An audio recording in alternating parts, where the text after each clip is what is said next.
अस्सलाम वालेकुम, welcome back to my YouTube channel. आज बहुत ही ज़बरदस्त रेसिपी आपके साथ शेयर कर रही हूँ। कैरी के ठंडे ठंडे शरबत की। समर का सीज़न है और उसके अंदर कैरियाँ मज़ेदार सी आई हुई हैं, तो मैंने कहा चलो आपके साथ क्यों ना कैरी का ठंडा ठंडा सा शरबत की रेसिपी शेयर की जाए।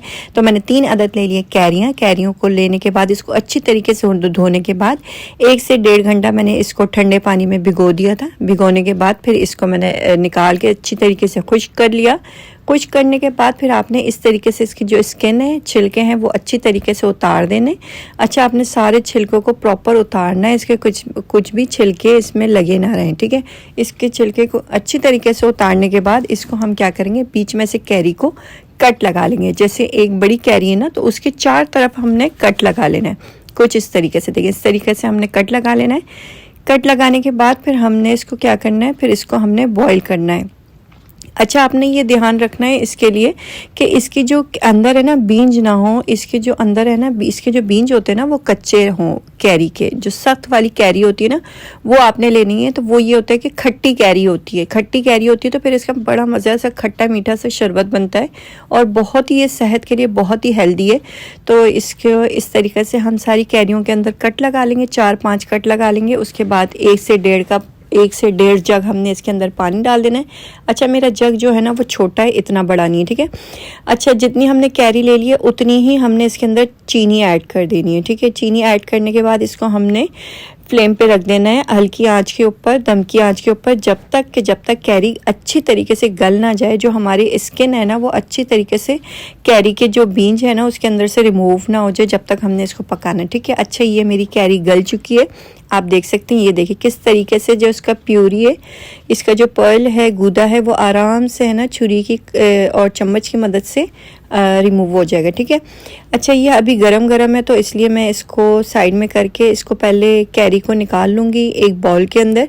अच्छी तरीके से ठंडी हो जाए, फिर हम इसके ऊपर इसका जो गूदा है वो पूरा इसकी जो बीज है उसके अंदर से हम अच्छी तरीके से निकाल लेंगे। अच्छा, ये इतनी ज़बरदस्ती कैरी गल गई है ना, तो ये इसका जो बीज है ना उसके अंदर से आराम से इसका जो गूदा है ना वो निकल जाएगा और ये बिल्कुल भी परेशानी नहीं होगी इसका निकालने में, या सख्त है या कुछ है। तो इसीलिए मैंने इसके चारों तरफ चाक कर दी थी, इसको निशान मार दिए थे, मतलब कट लगा दिए थे कि ये अंदर तक है ना बिल्कुल गल जाए। ये देख सकते हैं आप लोग, कैरी अभी भी गर्म है काफ़ी, तो मैं आपको दिखा रही हूँ। इस तरीके से आपने चम्मच की या कांटे की मदद से इस तरीके से पूरा इसको ठंडा करने के बाद इसकी जो प्यूरी है ना वो अलग कर लेनी है। इसकी जो ऊपर से जो गूदा है ना वो आपने कैरी का अलग कर लेना है, कुछ इस तरीके से। आप देख सकते हैं मैंने इसका जो गूदा है वो पूरा अलग कर लिया है। अब मैं इसके अंदर जो सारे मसाले हैं ना, क्या क्या डलेगा वो मैं आपको बता देती हूँ। अच्छा, जो इसका जूस है वो हमने इसी के अंदर यूज़ करना है, ठीक है। जो उसका हम चाशनी बनी हुई है ना, चीनी के साथ जो पानी हमने लिया था वो मैंने इतना ही लिया था जितना मुझे शरबत के अंदर चाहिए, ठीक है। पुदीना ले लिया है मैंने, तुख मलंगा ले लिया है, और मैंने ले लिया ब्लैक पेपर और वाइट पेपर दोनों, ब्लैक सॉल्ट और वाइट सॉल्ट दोनों ले लिए, ठीक है। नींबू ले लिया और चाट मसाला ले लिया है मैंने। ग्रीन फूड कलर ले लिया, जेल फूड कलर है, ठीक है। ये इसका बहुत ही अच्छा सा है ना टेक्चर आता है, और क्या नाम है, ये ऐसा लगेगा बिल्कुल आपको जब आप शरबत बनाएंगे ना, ऐसा लगेगा आपको ये आप पाकोला की शरबत या कोल्ड ड्रिंक पी रहे हैं। और इसका जो टेस्ट है ना वो बिल्कुल ही बहुत ही ज़बरदस्त है। समर के मौसम में तो आपने, गर्मियों के मौसम में ये जैसी कैरियों का सीज़न आता है ना, तो आपने कैरियाँ लेके बना के रख लेना है। आपके बच्चों को आप जैसे स्कूल से आए तो आप ये दे दें, या स्कूल जा रहे हैं तो बच्चे आप आराम से उनके थर्मोस में बना के, वाटर बॉटल में बना के दे दें, तो ये आपके बच्चों को धूप से बचाएगा, पसीना ज़्यादा से ज़्यादा आएगा, और जो भी आपकी जो बॉडी है ना वो डिहाइड्रेट रहेगी। और इससे जो भी धूप लू लगने का कच्चा है ना वो नहीं रहेगा। कैरी का इतना हेल्दी ये शरबत है, तो आप ये ज़रूर घर में बना के रखें। अच्छा, मैंने सारे मसाले इसके अंदर डाल दिए। इसके बाद जो मेरे पास इसकी जो चाशनी है, शीरा है, वो भी मैं थोड़ा थोड़ा करके इसके अंदर डालूंगी, क्योंकि ये अच्छी तरीके से चॉपर में डाल के, मिक्सचर में डाल के अच्छी से इसकी प्यूरी बन जाएगी। इसलिए मैंने इसके अंदर सॉल्ट भी डाल दिया है, पुदीना भी डाल दिया है, और इसके अंदर मैंने चाट मसाला भी डाल दिया, ठीक है। इस तरीके से हमने इसको अच्छी से इसकी प्यूरी बना लेनी है। प्यूरी बनाने के बाद फिर हमने इसको क्या करना है, जो हमारी कढ़ाई है उसके अंदर फिर हमने इसको दोबारा से शिफ्ट कर लेना है। शिफ्ट करने के बाद फिर इसको हमने पकाना है अच्छी तरीके से, ठीक है। इस तरीके से हमने इसकी प्यूरी बना ली है। प्यूरी बनाने के बाद हमने दोबारा इसको कढ़ाई में डाल देना है। इस तरीके से हमने कढ़ाई में डाल देंगे। फिर इसके अंदर हम क्या करेंगे, इसके अंदर जो हमारे पास जेल फूड कलर है ना, वो हम ऐड कर देंगे। अच्छा, आप कोई भी फूड कलर इसमें यूज़ कर सकते हैं। हमारे पास कैरी है, कैरी का हमने शरबत बनाना है, ग्रीन शरबत बनाना है। कैरी के हिसाब से ग्रीन होती है कैरी, तो उसके हिसाब से हमने ग्रीन शरबत बनाना है। कैरी का शरबत बनाना है तो हमने इसमें ग्रीन फूड कलर ऐड करना होगा। आप इसके अंदर कोई भी रेड डाल दें, ब्लू डाल दें, या कोई भी कलर इसके अंदर आप ऐड कर सकते हैं। पिंक कलर डाल दें, जैसे रूह अफ़ज़ा का कलर होता है, जामे शीरी का कलर होता है, वो आप कलर यूज़ कर सकते हैं। लेकिन इसका जो टेस्ट है ना और इसका जो कलर है वो इसके अंदर ग्रीन ही अच्छा लगेगा, तो मैं इसलिए ग्रीन इसके अंदर कलर ऐड कर रही हूँ। ठीक है। अच्छा, जेल कलर ऐसा है कि ये एकदम से आपका मेल्ट नहीं हो जाता, आपको इसको अच्छी तरीके से अंदर मिक्स करना पड़ता है। आप कोई भी लिक्विड कलर भी ले सकते हैं, लिक्विड फूड कलर भी ले सकते हैं। अच्छा, ये टोटली ऑप्शनल है, आप इसको स्किप भी कर सकते हैं, आप ऐसे ही बना सकते हैं। अच्छा, कलर डालने के बाद ये होता है कि बहुत ही अच्छा सा इसका लुक आ जाता है। तो इसको आपने अच्छी तरीके से मिक्स करना है। जेल कलर है तो ये थोड़ा थोड़ा हल्के हल्के करके मेल्ट होगा इसके अंदर और इसका आराम आराम से कलर चेंज होगा। आपने परेशान नहीं होना, आपने भरना नहीं है इसके अंदर कि यार कलर नहीं आ रहा तो और डाल दे, कलर आ नहीं रहा तो और इसके अंदर फूड कलर ऐड कर दें। यही बहुत है, इनफ है, इतना से ही चुटकी भर कलर ही इसके अंदर इनफ होगा ना।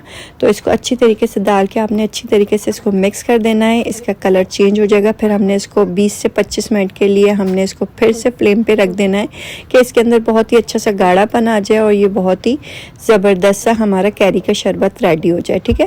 तो इसको हमने हल्की मीडियम टू लो फ्लेम पे हमने इसको पकाना है 20 से 25 मिनट और ये अच्छा सा गाढ़ा सा शरबत बन जाएगा। आपने शीशे के जार में इसको भर के आपने फ्रिज में रख देना है, बॉटल में भर के। जब भी आप मेहमान आए, कोई भी आए, थोड़ा सा क्यूब्स डालें, थोड़ा सा इसके अंदर लेमन डालें और थोड़ा सा तुख मलंगा अगर पसंद करते हैं वो डालना चाहें तो डालें, वरना ऐसे भी ये बहुत ही टेस्टी रहता है। तो अगर अब तक आपने मेरे चैनल को सब्सक्राइब नहीं किया तो पहले चैनल को सब्सक्राइब कर दें, वीडियो को लाइक कर दें, ज़्यादा से ज़्यादा शेयर करें। मैं देखती हूँ कि बहुत सारे लोग वीडियो देख लेते हैं, उसको शेयर नहीं करते और उसको सब्सक्राइब नहीं करते। तो ठीक है, चैनल को सब्सक्राइब कर लें, हम भी मोटिवेट होते हैं। तो इस वजह से चैनल को सब्सक्राइब कर लें, हमारी थोड़ी सी हेल्प हो जाती है और आपका कुछ भी नहीं जाता, आपको मज़ेदार रेसिपियाँ देखने के लिए मिलती हैं। ठीक है। तो इस तरीके से हमने लो टू हाई फ्लेम पे इसको पका लेना है अच्छी तरीके से 20 से 25 मिनट पकाने के बाद आपने देख लेना है इसका एक तार बन रहा है, बिल्कुल अच्छा सा इसका टेक्सचर आ गया, ये बहुत ही गाढ़ा सा हो गया है। तो फिर हमने इसको उतार लेना है। ठीक है। इस तरीके से आपने अच्छी तरीके से चलाते रहना है। आप देख सकते हैं इतना ज़बरदस्त इसका कलर आया है। और इसका जो अगर आपने ज़्यादा डार्क करना है इसको, तो इसको मज़ीद इसके अंदर थोड़ा सा और फूड कलर डाल के इसको थोड़ा सा और डार्क कर सकते हैं कि शीशे के गिलास में जब आप सर्व करें तो बहुत ही अच्छा सा ये कलर आपको देगा, ग्रीन सा कलर, बहुत ही ज़बरदस्त कलर देगा। तो इस तरीके से आपने अच्छी तरीके से इसको चलाते रहना है। चलाने के बाद फिर आपने इसको ठंडा कर देना है। ठंडा हमने इसको रूम टेम्परेचर के ऊपर ठंडा करना है। फिर उसके बाद हमने शीशे के जार के अंदर डालना है। अगर ऐसे ही गरम गरम डाल देंगे तो शीशे का जार टूट जाएगा, बोतल पिघल जाएगी। अगर प्लास्टिक की होगी तो हमने इसको रूम टेम्परेचर के ऊपर लेकर आना है। हल्का सा नीम गर्म भी होगा तो चलेगा।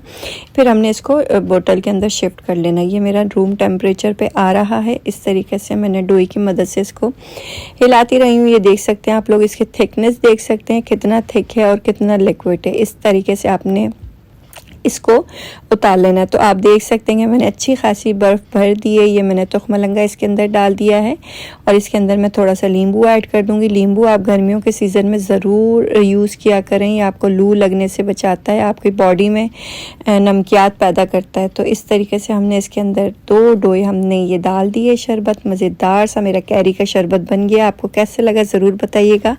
मिलती हूँ नेक्स्ट रेसिपी में, नेक्स्ट वीडियो में। जब तक के लिए अपना बहुत सारा ख्याल रखें, मुझे दुआओं में याद रखें और बहुत ही मज़ेदार रेसिपियों से लुत्फ़ अंदोज़ होइए। बहुत ही ज़बरदस्त बकरीद स्पेशल रेसिपी लेकर आने वाली हूँ। तो जल्दी से चैनल सब्सक्राइब कर दें, वीडियो को लाइक कर दें, ज़्यादा से ज़्यादा शेयर करते हैं। मिलती हूँ नेक्स्ट रेसिपी में। जब तक के लिए अपना बहुत सारा ख्याल रखिएगा, मुझे दुआओं में याद रखिएगा। अल्लाह हाफ़िज़।